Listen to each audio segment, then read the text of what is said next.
বৰপেটাৰ চৰাঞ্চলৰ বিভিন্ন খেতিপথাৰ আৰু ক্ষুদ্ৰ জলাশয়সমূহত জাক জাক পৰিভ্ৰমী চৰাই জাক জাক বগলী আহি খেতিপথাৰত কৰিছে আহাৰ সংগ্ৰহ। তদুপৰি চৰাঞ্চলৰ খাল বিল আৰু জলাশয়সমূহত দেখা পোৱা যায় বিভিন্ন প্ৰজাতিৰ চৰাই, বিশেষকৈ শামুক ভঙা চৰাইৰ লগতে বিভিন্ন প্ৰজাতিৰ হাঁহ খাদ্য সংগ্ৰহৰ বাবে জলাশয়লৈ আহে।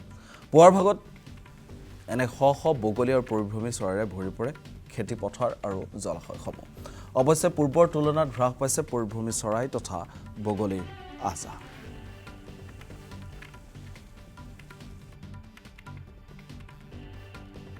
হয়, মানে এইটো আমাৰ কাৰণে খুব ভাল খবৰ যে এই সময়ত যিটো সময়ত আমি এই খেতিবিলাক কৰি থাকোঁ, ধানবিলাক কৰি থাকোঁ, বিভিন্ন ঠাইৰ পৰিভ্ৰমী চৰাইবিলাক আহে। বিশেষকৈ শামুক কচা, বগলী বা বিভিন্ন প্ৰজাতিৰ হাঁহবোৰ, উৰি অহা হাঁহবোৰ, পানী কাউৰী এইবিলাক আহে। আহি পেলাই আমাৰ তেওঁলোকে আহাৰ খাই আকৌ নিৰ্দিষ্ট সময়ত গুচি যায়।